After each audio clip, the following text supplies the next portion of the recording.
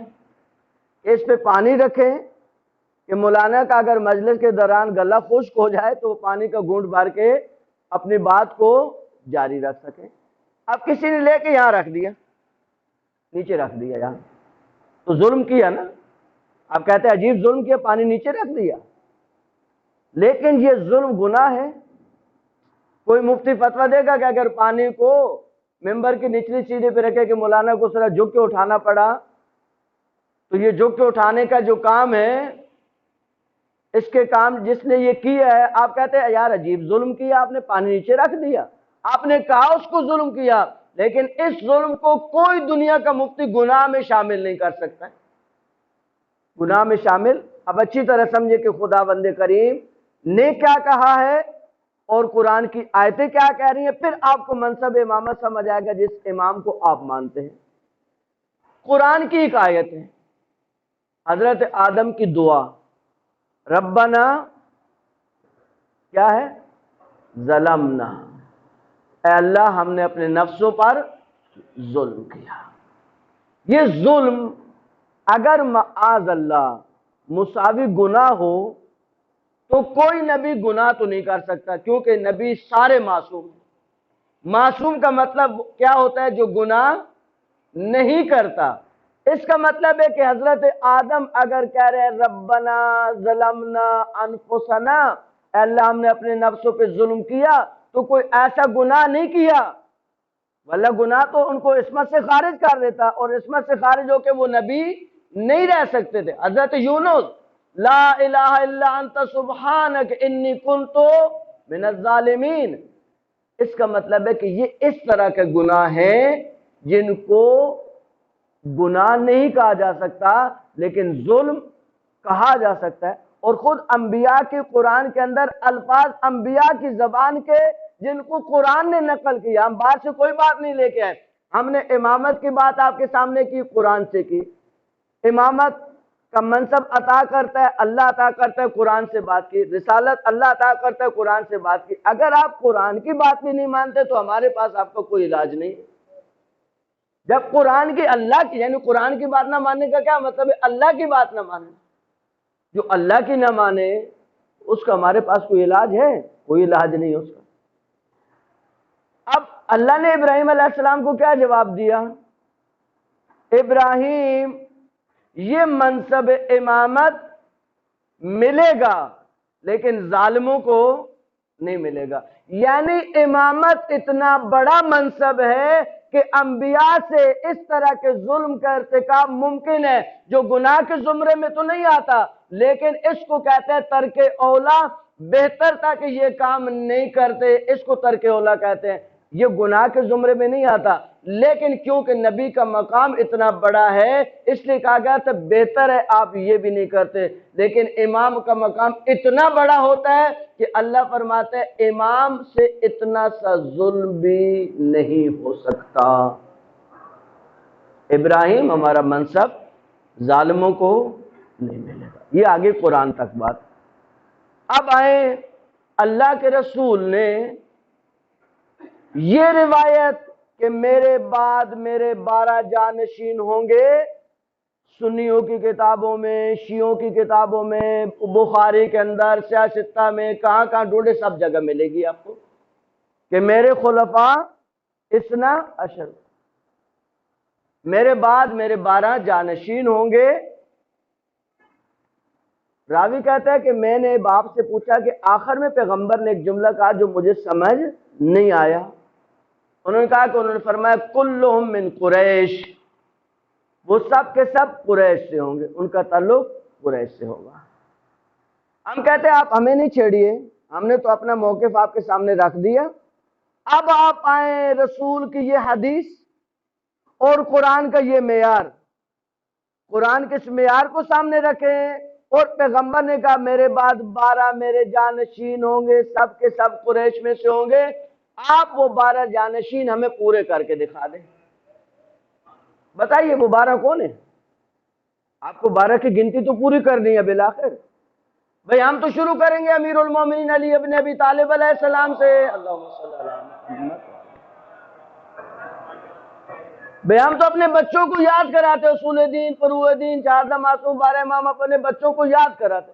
ہمارے بچوں کو یاد ہے کہ 12 امام کون ہیں اور ان کا نام کیا ہے. ہم آپ سے اختلاف نہیں کر رہے، ہم آپ سے لڑ نہیں رہے، ہم آپ سے جھگڑ نہیں رہے ہیں. ہم صرف آپ سے ایک علمی سوال کر رہے ہیں کہ یہ حدیث جو آپ کی کتابوں میں بھی موجود ہے، آپ اس حدیث کے مطابق وہ 12 لوگ جو اس کرائٹیریے پر پورے اترے وہ پورے کر کے ہمیں دکھا دیجئے. آپ کو تو چھٹا یزید کو ماننا پڑے گا، آپ کے پاس چارہ نہیں ہے. آپ بتائیں یزید کو کیا بنا کر بٹھایا گیا تھا مسند پہ؟ کیا بنا کر؟ خلیفۃ المسلمین. بھلا کیوں بٹھاتے اس کو تخت پہ، کیوں بٹھاتے اس کو؟ دیکھیں اب سمجھیے آقا حسین علیہ السلام کا جہاد، امام حسن کا جہاد ایک جملے میں سمجھیے، مولا حسن کا جہاد ایک جملے میں سمجھے. مولا حسن علیہ السلام نے صلح پہ دستخط کیے. بہت سے جوان کہتے ہیں کیوں کیے مولا نے دستخط؟ آپ کو معلوم وہ امام ہے. پہلے تو آپ کو یہ کہنے کا حق نہیں ہے، کسی کو یہ حق نہیں ہے وہ کہ مولا نے کیوں سائن کیے. یعنی مولا کا وظیفہ میں اور آپ معین کریں گے؟ سب سے پہلی بات تو یہ ہے کہ کسی کو یہ کہنے کا حق نہیں ہے کہ مولا نے صلح کیوں کی، مولا نے صلح پہ کیوں سائن کیے. اس کا مطلب ہے کہ ابھی عقیدہ امامت سمجھ نہیں آئے. اگر امامت سمجھ آ چکی ہے تو یہ سوال تو بنتا ہی نہیں ہے. آپ امام کو معصوم مانتے ہیں، معصوم جس سے کوئی خطا نہیں ہوتی. ہاں امام نے اس صلح نامے میں جو شرائط رکھی، ان شرائط میں صرف ایک شرط کو یاد کر لیں، وہ آپ کے کام آئے گی، اور کسی سے بھی بات کریں. اس میں مولا نے شرط رکھی کہ آپ کو یعنی امیر شام کو حق نہیں ہوگا کہ وہ اپنے بعد اپنا جانشین مقرر کرے. یعنی اس کو حق استخلاف کہتے ہیں، حق استخلاف یعنی اپنے بعد کسی کو خلیفہ منتخب کرنا. اب چاہے سنی ہو چاہے شیعہ ہو، دیکھیں ہم جب خلیفہ کہتے ہیں تو ہمارا خلافت سے مراد وہ خلفاء نہیں ہے، ہم خلافت سے مراد وہی امامت لیتے ہیں. خلیفۃ اللہ یعنی امام، ہمارا اور مسئلہ ہے. چاہے ہمارا بات ہو چاہے اہل سنت کی بات ہو، یہ بات مسلمانوں میں اتفاقی ہے کہ اگر کوئی خلیفہ ہے تو اس کو اپنے بعد خلیفہ بنانے کا حق ہے. یہ حق اس سے نہیں لیا جا سکتا. اگر کوئی خلیفہ ہے تو یہ حق اس سے نہیں لیا جا سکتا. جب مولا نے اس سے سائن کروائے تو اس کا کیا مطلب ہوا؟ مولا نے اس سے یہ بات منوائی کہ تم بھی منصب پہ غصبی بیٹھے ہو، جب غصبی بیٹھے ہو تو تمہیں اپنے بعد بنانے کا کوئی حق. مولا کا سب سے بڑا جہاد دیکھیں، مولا امیر کی جو تلوار تھی وہ دو رخی، یعنی دو رخی کا مراد وہ نہیں ہے یعنی جس کے دو منہ تھے، دونوں طرف چلتی تھی. مولا کی تلوار دونوں طرف کاٹتی تھی. مولا حسن علیہ السلام کی صلح کا یہ جملہ، یہ وہ ذوالفقار ہے جس نے دونوں طرف کاٹا ہے. یہ قلم کا ذوالفقار جس کو مولا حسن علیہ السلام نے استعمال کیا، نہیں سمجھ آیا لوگوں کو کہ مولا حسن علیہ السلام نے ایک جملے میں کیا کہا. جب ایک شخص آیا اور اس نے مولا کے ساتھ بدتمیزی کی، اپنا بندہ، معاذ اللہ وہ جملے بھی زبان پہ نہیں لا سکتے کہ اے مومنوں کو کیا کرنے والے. تو مولا نے اس کو کہا کیا ہوا، کیوں اتنی عجیب سی بات کر رہے ہو، آپ کیا کر کے آئے ہیں. دیکھیں مولا کی بات اس وقت کے لوگوں کو بھی سمجھ نہیں آئی. مولا نے کہا اگر میں حسن صلح نہیں کرتا تو قیامت تک شیعہ کا وجود ختم ہو جاتا، قیامت تک کوئی شیعہ باقی نہیں بچتا.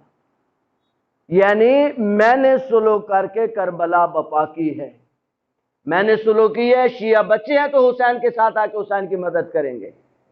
میری صلح کے نتیجے میں کربلا قائم ہوگی، میری صلح کے نتیجے میں دین قائم ہوگا، میری صلح کے نتیجے میں اسلام آگے بڑھے گا. مولا حسن علیہ السلام کا عجیب جہاد ہے جس کو سمجھنے کی ضرورت ہے. مولا نے یہ جہاد کیا اور دل خون کر کے. دیکھیں اتنا آسان نہیں تھا مولا کے لیے، یہ آسان باتیں نہیں تھے مولا کے لیے. برداشت کرنا آسان نہیں تھا مولا کے لیے، لوگوں کے طعنے سننا برداشت کرنا آسان نہیں تھا مولا کے لیے، لیکن سب کیا۔ کیوں کیا؟ دین بچانا تھا، اسلام بچانا تھا، قرآن بچانا تھا، تعلیمات بچانی تھی، اپنی جانیں قربان کر دی، اپنی نسلیں قربان کر دی۔ صرف دیکھیں یہاں پہ غلط فہمی نہیں رہے، ایک غلط فہمی آتی ہے بعض اوقات لوگوں کے دل میں، انسان کس چیز پہ قربان ہوتا ہے، کس چیز پہ قربان ہونا چاہیے؟ انسان اپنے سے کم تر چیز پہ قربان ہو تو ہلاکت ہے، اپنے سے برتر چیز پہ قربان ہو تو شہادت ہے، اور درمیان میں موت ہے، عادی موت، ہلاکت اور شہادت، یہ تین ہی ہے نا۔ شہادت کیا ہے؟ قرآن کیا کہتے ہیں؟ آپ ان لوگوں کے بارے میں یہ کہنے کا بھی حق نہیں رکھتے جو اللہ کی راہ میں مارے گئے۔ اللہ نے یہاں لفظ شہید استعمال نہیں کیا، کہا جو اللہ کی راہ میں مارے گئے۔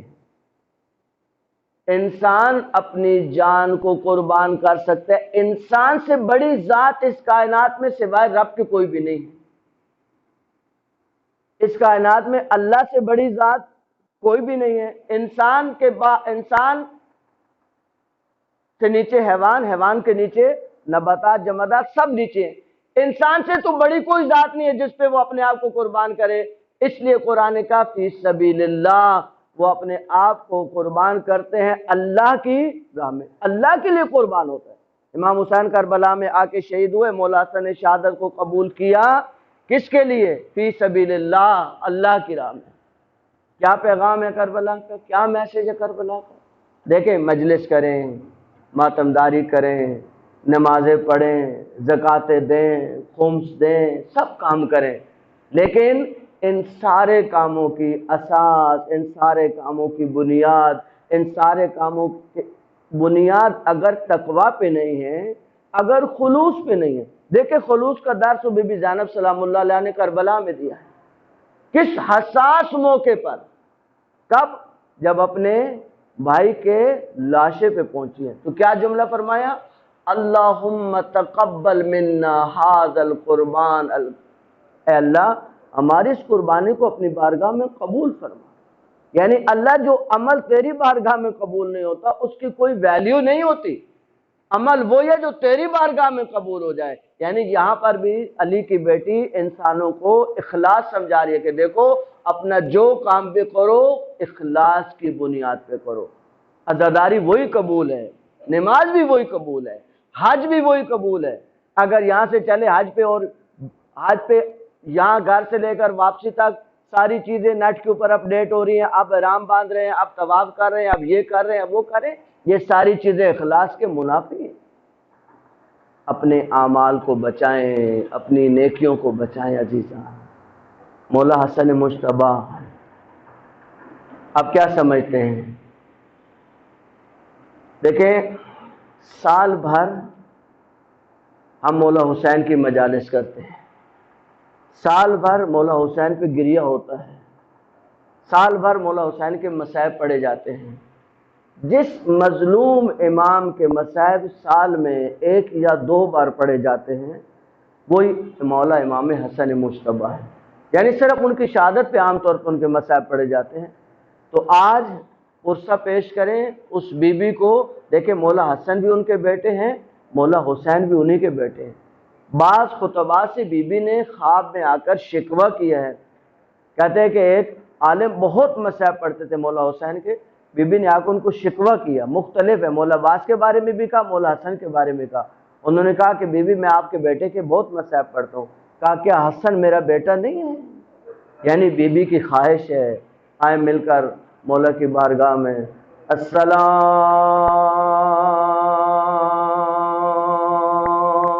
علیک یا ابا عبداللہ وعلی الارواح التي حلت بنومك علیک منی سلام اللہ ابدا مبقی بقي الليل والنهار ولا جعل الله آخر اللحظ مني لزيارتكم السلام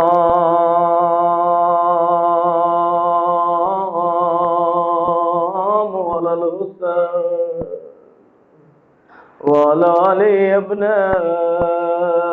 الحسين وعلى أولاد الحسين وعلى أصحاب الحسين.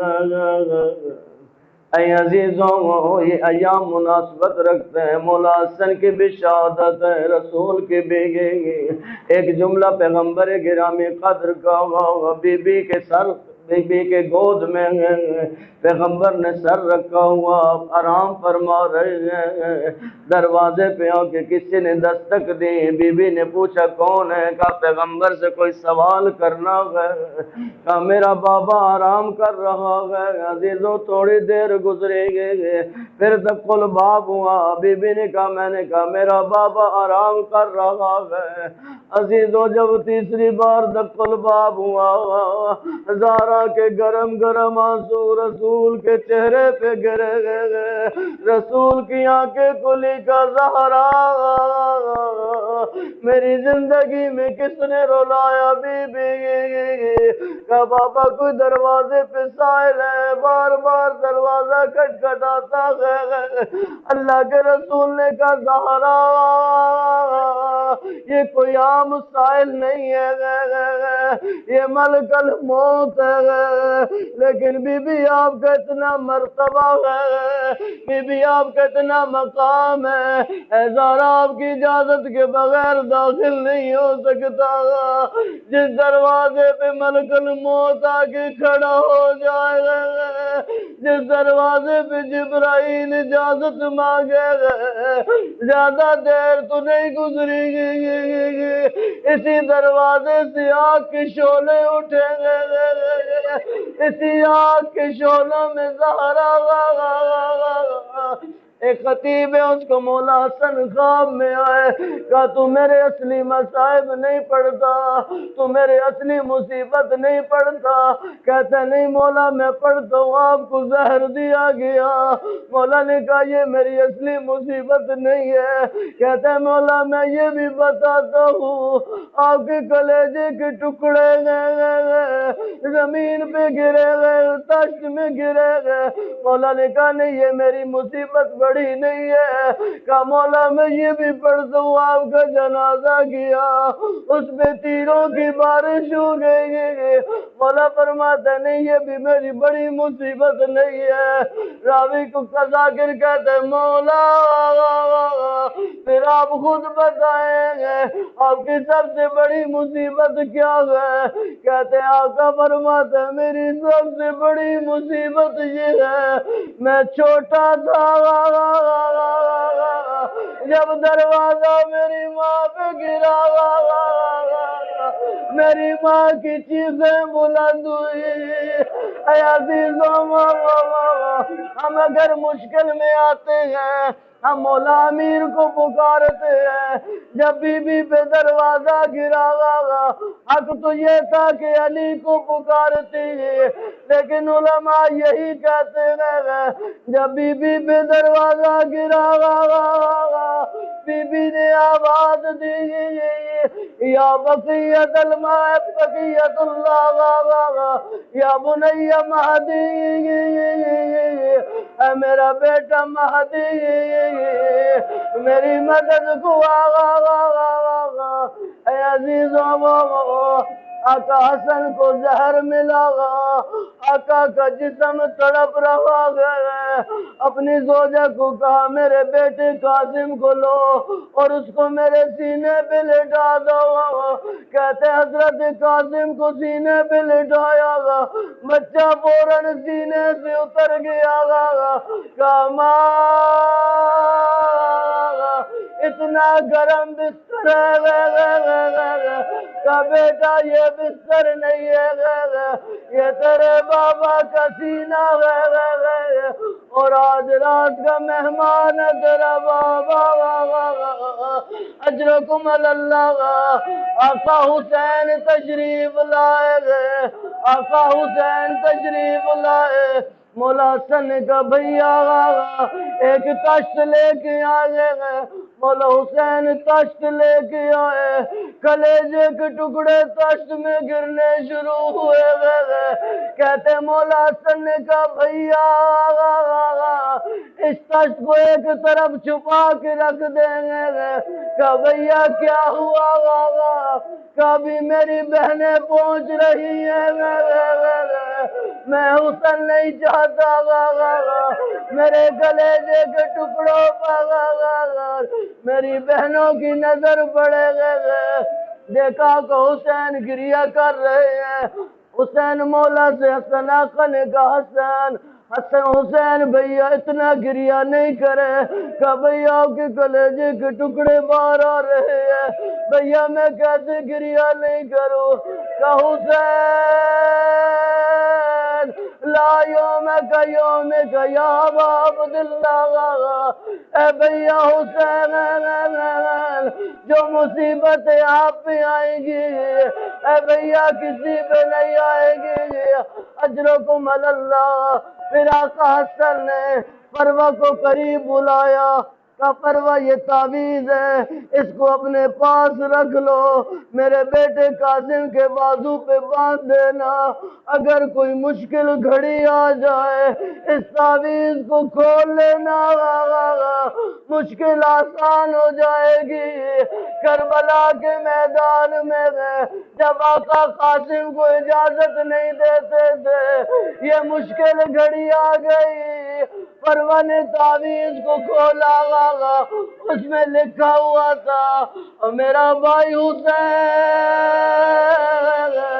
میں تو کربلا میں نہیں ہوں گا، اے بھیا میری قربانی قاسم کو قبول کر لینا، اجرکم اللہ۔ پھر میرے مولا نے وصیت کی کہ بھیا حسین مجھے غسل دینا، خود غسل دینا، خود کفن دینا، بھیا خود میرا جنازہ پڑھنا، اور بھیا مجھے نانا کے قریب دفن کر دینا، لیکن بھیا اگر کوئی دفن نہ ہونے دے اے بھیا جنگ نہیں کرنا، اے عزیزوں تاریخ کا غریب ترین جنازہ، اے عزیزوں جب جنازے گھر سے چلے جاتے ہیں گھروں کا منظر کیا ہوتا ہے، آپ نے جنازے اٹھتے دیکھے، جب جنازہ چلا جاتا ہے گھر کی خواتین انتظار میں ہوتی ہے، ابھی ہمارے وارث واپس آئیں گے، ابھی ہمارے سر پہ ہاتھ رکھیں گے، ابھی ہمیں پرسا دیں گے، عزیزوں جنازہ چلا، زہرا کی بیٹیاں انتظار میں تھی، ابھی حسین آئیں گے، ہمارے سروں پہ ہاتھ رکھیں گے، عزیزوں جنازہ قبر رسول کے سامنے پہنچا، جنازے کو روک دیا گیا، ہم دفن نہیں ہونے دیں گے،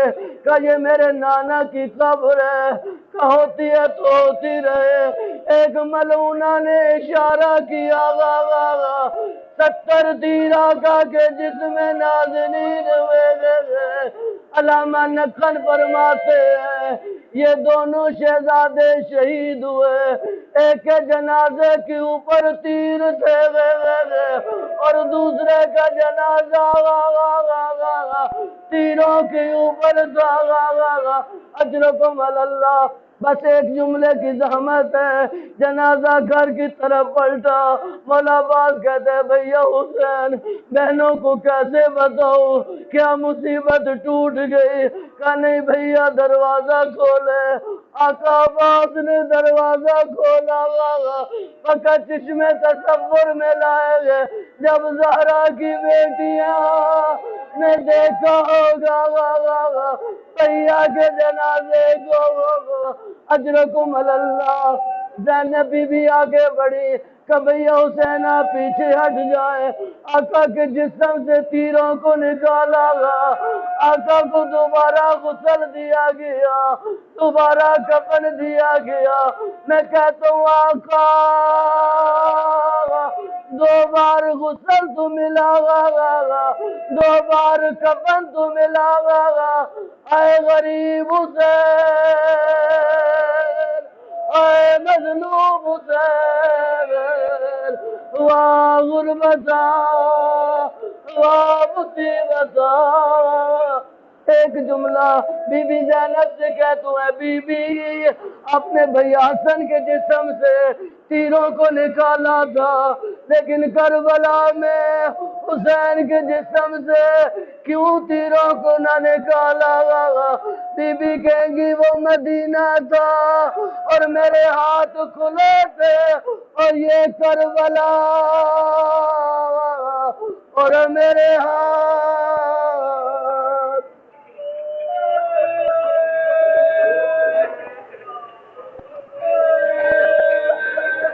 الا ولعنۃ اللہ علی القوم الظالمین وسیعلم الذین ظلموا ای منقلب ینقلبون یا اللہ ہمارے اس قلیل توسل کو اپنی بارگاہ میں قبول فرما یا اللہ اسے ہمارے گناہوں کی بخشش کا ذریعہ قرار دے یا اللہ جتنے مرحومین اس دنیا سے رخصت ہوئے بیگم و ظفر کرم علی کے تمام